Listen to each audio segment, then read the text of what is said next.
जब ये मुझे साजिश का पता चला, जो लोग साजिश रोक सकते थे मैंने उनको ये बताया कि हमने बड़ी मुश्किल से मुल्क की माइशत को संभाला है। अगर अभी ये साजिश कामयाब हुई तो मुल्क को मुश्किलात का सामना करना पड़ेगा। जितनी गड़बड़ इमरान खान करके चला गया, इसको 2-3 साल में रास्ते पे लाना मुमकिन होगा। लंदन में मिलने गए हैं नवाज शरीफ को, वो भगौड़ा है, भागा हुआ है, उससे प्राइम मिनिस्टर जाके मुल्क के फैसले कर रहा है, और जो उसकी बेटी है नवाज शरीफ की वो भी सजा याफ्ता है। मेरी अपनी जमात को, मेरी अपनी हुकूमत को ये देखना चाहिए, ये सोचना चाहिए कि इमरान खान के गुनाहों का जो टोकरा है उसको अपने सर पे नहीं उठाना चाहिए।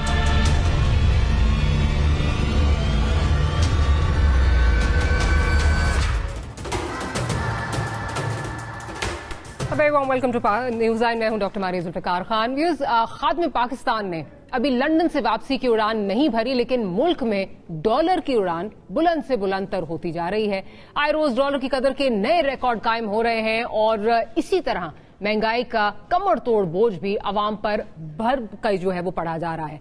पीबीएस के ताजा आदादोशुमार के मुताबिक सालाना बुनियादों पर गुज़िश्ता हफ्ते मुल्क में महंगाई की शरह में 15.85% इजाफा हुआ है। 28 अशिया की कीमतें बढ़ी हैं, जिनमें सबसे ज्यादा आटा 41.78% और चिकन 12.13% महंगा हुआ है। मौशी हालात मुश्किल से मुश्किल तरीन होते जा रहे हैं, लेकिन मुल्क की सियासी लीडरशिप आपस में गुत्थम गुत्ता है कि इलेक्शन कब होगा। यही नहीं बल्कि तमाम बड़ी सियासी जमातें अपनी अपनी सियासी जंग में किसी न किसी तरह इदारों को घसीट रही हैं। खास तौर पर अफवाज पाकिस्तान के तर्जुमान जो बार बार जो है घसीटा जा रहे हैं, उनको बार बार आकर ये वाजे जो है वो करना पड़ रहा है कि सियासी लीडरान गैर जरूरी तौर पर अफवाज को सियासत में मत धकेलें। लेकिन नतीजा यह है कि हर रोज किसी न किसी की जानिब से कोई ना कोई नया बयान जो है वो आ जाता है, कोई नया बयानबाजी जो है वो कर दी जाती है।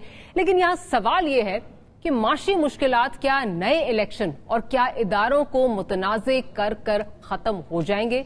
इलेक्शन के लिए सवाए इमरान खान साहब के कोई क्लियर नहीं है। पाकिस्तान पीपल्स पार्टी जल्दी इलेक्शन के हक में नहीं, क्योंकि वो इस्लाहात चाहती है। नून लीग कश्मकश का शिकार जो है वो नजर आती है। इनमें भी मुख्तलिफ आवाजें आ रही हैं, कोई जल्दी इंतखाब चाहता है तो कोई नहीं। क्या ये भी रिवायती नून लीग का जो गुड कॉप बैड कॉप हिकमत अमली है, ये वही है या वाकई पीएमएलएन को नजर आ रहा है कि माशी मुश्किलात का बोझ उनके गले पड़ जाएगा और उनको नुकसान होगा? लंदन से वापसी के बाद क्या वजीर आजम के लिए जो बड़े फैसले मुंतजर हैं, क्या वो कर पाएंगे और इसकी सियासी कीमत आखिर क्या हो सकती है? कादिर मंदोखेल साहब हमें ज्वाइन कर रहे हैं, अमजद न्याजी साहब हमें पाकिस्तान तहरीक इंसाफ से ज्वाइन कर रहे हैं और साथ ही साथ कुछ ही देर में फैसल दानियाल चौधरी साहब हमारे साथ पाकिस्तान मुस्लिम लीग नवाज से जो है वो शामिल होंगे। तो गुफ्तगू का आगाज करते हैं। मरियम नवाज साहिबा ने क्या फरमाया गुज़िश्ता रोज, जरा वो सुनते हैं और फिर आगे चलते हैं।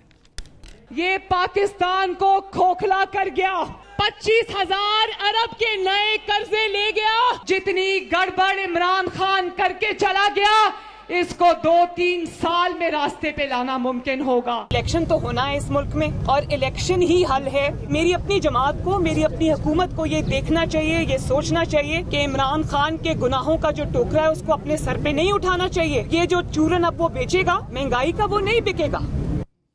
लेकिन इस वक्त अलमिया ये है कि पीएमएलएन की ख्वाहिश तो जरूर हो सकती है कि महंगाई को जो ये चूरन है बकौल मरियम साहिबा के, ये ना बिके, लेकिन ये बाकायदा बिक रहा है। उसकी वजह यह है कि लोग ये समझते थे, क्योंकि ऑपोजिशन जमातों ने, उस वक्त की ऑपोजिशन जमातों ने ये यकीन दहानी कराई थी कि जब हम आएंगे पहले ये कहा गया कि हम महंगाई को रोक लेंगे, हम महंगाई को रिवर्स कर देंगे। फिर ये कहा गया कि चले अगर हम रोक नहीं सके तो कम से कम उसको जितना जो बढ़ चुकी है उससे ज्यादा बढ़ने नहीं देंगे। लेकिन आए दिन इस वक्त जो नजर आ रहा है, और ये मैं नहीं कह रही, है पाकिस्तान ब्यूरो स्टेटिस्टिक्स की जो है इस वक्त फिगर्स हैं, जिसमें बाकायदा तौर पर हर चीज जो है वो उसकी प्राइस बढ़ती जा रही है। तो न्याय साहब की तरफ चलती हूँ। न्याय साहब, आप तो अपने आप को इस वक्त जो है वो सुपर लकी समझ रहे होंगे, क्योंकि जो भी इस वक्त चीजें चल रही हैं, जो सिचुएशन चल रही है, आपका इसमें हाथ तो जरूर है। आपकी गवर्नमेंट ने इसमें जो है वो अपना किरदार अदा किया है, महंगाई में आपका हिस्सा है, लेकिन इस वक्त आपकी तरफ कोई नहीं देख रहा। इस वक्त जो इस वक्त की हुकूमत है, उस वक्त की ऑपोजिशन, मलबा सारा उन पे गिर रहा है, तो you must be very happy. बिस्मिल्लाह रहमान रहीम। सबसे पहले तो मैं ये कहना चाहूंगा कि हमने तो کورونا کے مشکل حالات گزار کے بھی پاکستان کی عوام کو اس تکلیف میں نہیں دھکیلا جہاں آج ریجن کے اندر پورے جتنے بھی ممالک ہیں ان میں آپ نے دیکھا ہوگا کہ ان کی معیشتیں سکڑی ہیں، ان میں لوگ بہت زیادہ اموات بھی ہوئی ہیں، وہاں پہ مسائل زیادہ آئے، لیکن ہم نے الحمدللہ اللہ تعالیٰ کی بلیسنگ سے ایک تو اپنی معیشت کو بھی بچایا، اپنے لوگوں کو بھی بچایا۔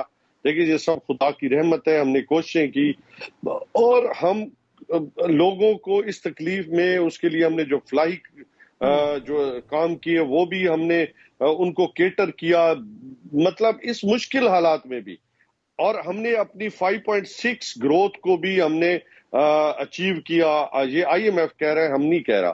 اور اس کے علاوہ آپ نے دیکھا ہوگا کہ ہم نے اپنے زر مبادلہ کے جو اکاؤنٹس تھے وہ بھی بڑھائے، فسکل ڈیفیسٹ کم کیا، کرنٹ اکاؤنٹس کم کیے، پھر ہم نے آپ نے دیکھا کہ ٹیکس کلیکشن ہم نے کتنی کی پاکستان میں۔ تو یہ ساری چیزیں، اور اس کے علاوہ دیکھیں ہم نے چیزیں سٹیبل کی، مہنگائی کو ایک سطح تک رکھنے کی ہر ممکن کوشش کی، اس سے ریلیف بھی دیے۔ انہوں نے تو، ہم نے تو کہا تھا کہ معیشت جو ہے آپ بٹھا دیں گے، بٹا بٹھا دیں گے، اور آپ یہی وہ سازش کا حصہ بنے۔ امپورٹڈ گورنمنٹ کے نے اس میں اپنا پورا کردار ادا کیا۔ آپ معیشت آج معیشت کہاں کریں، ہم خوش نہیں ہیں۔ پاکستان کی عوام تکلیف میں ہے، ہمیں خوش نہیں ہونا چاہیے، نہ ہم کوئی ظالم تھوڑی، ہماری اپنی عوام ہے، لیکن ان کی ناقص پالیسی دیکھیں۔ آج یہ ڈائریکشن لے کے وہاں سے ایک سزا یافتہ جو شخص ہے اس سے یہ ڈائریکشنز لے گئے پرائم منسٹر، جو ہم میں سمجھتا ہوں، مجھے یقین ہو گیا یہ پرائم منسٹر ہے، آدھی کابینہ وہ بیل پہ ہے، تو یہ کیا ڈائریکشنز لے کے آئیں گے؟ تو یہ پاکستان کے کیسے، کیا انہوں نے اکانومی کے اوپر کوئی اپنا نیاز صاحب اب قطع کلام کی معافی، میں بڑی آپ کی لمبی جو آپ نے بات کی ہے سنی ہے، بے شک اس وقت معیشت کا جو ملبہ ہے وہ ان پہ گر رہا ہے، بٹ آپ اس سے بری و زمان نہیں ہو سکتے۔ آپ نے 2-3 چیزیں کی، جس وقت ہمارے یہاں پہ انفلیشن جو ہے ڈبل ڈیجٹس میں تھی، ہمارے خطے میں جو ہے وہ اس وقت آدھی تھی ہم سے، انڈیا کا دیکھ لیں، بنگلہ دیش کا دیکھ لیں، وہ ساری چیزیں ریکارڈ کا حصہ ہیں۔ زر مبادلہ آپ نے کہا ہم نے بہت زیادہ جو ہے بڑھا دی، اس میں سے لونز کتنے تھے ابھی بھی یہ بات ہوتی ہے کہ اس وقت 10 point something little over 10 billion جو ہے ہمارے وہ رہ گئے ہیں ریزرو، فارن ایکسچینج ریزرو، تو اس میں سے بھی قرضہ کتنا ہے یہ آپ بھی جانتے ہیں، مجھے آپ کو بتانے کی ضرورت نہیں ہے۔ ٹیکسز آپ نے کہا بہت زیادہ آپ نے جو ہے وہ ٹیکسیشن جو ہے وہ ٹیکس کلیکشن بہت زیادہ ہو گئی تھی، سر اس میں انڈائریکٹ ٹیکسز کتنے تھے جو کہ پورٹ پہ فوراً جو ہے امپورٹ کی سٹیج پہ لگتے تھے؟ کیا آپ نے اس میں کوئی آپ اس ماڈل میں چینجز لائے؟ نہیں، آپ خود ہی کہا کرتے تھے انڈائریکٹ ٹیکسیشن جو ہے اس سے غریب آدمی کی کمر ٹوٹتی ہے، اور وہی آپ نے کیا، کوئی بزنس ماڈل ڈفرنٹ نہیں تھا۔ تو یہ کہنا کہ آپ بہت کچھ اچھی چیزیں چھوڑ کے گئے تھے، I beg to disagree that, لیکن اس حکومت پر جو ہے وہ ملبہ آتا ہے بیکاز انہوں نے پرومس کیا تھا، انہوں نے جو ہے وہ وعدے کیے تھے، تبھی انہوں نے جی سر دیکھیں ماریا، دیکھیں ہمیں انڈاکومنٹڈ اکانومی ملی، ہم نے اس کو ڈاکومنٹ کرنے کی کوشش کی، ہم نے اس کو ڈائریکٹ ٹیکسیشن کی طرف لے کے جانے کی کوشش کی، ہم بالکل اس میں مانتے ہیں کہ اس کا سر، لیکن آپ کی انڈائریکٹ ٹیکسیشن نون لیگ کے دور سے زیادہ تھی، آپ کی انڈائریکٹ ٹیکسیشن نون لیگ کے دور سے زیادہ تھی۔ ہم نے میری بات سنیں نا، ہم نے کیا کوششیں نہیں کی، ہم ریئل اسٹیٹ کے بزنس کو اس کو ٹیکسیشن میں جو لے کے آئے، اسے اپنی بہتری دی، اس کو انسینٹیو دیے۔ دیکھو بات سنیں نا، اس سے پیسہ کتنا آیا پاکستان میں؟ چلے ٹھیک ہے سر، پہلے آپ کو چل میں وہی کہہ رہی ہوں نا، ماڈل تو وہی تھا نا سر۔ اچھا مجھے بیرسٹر دانیال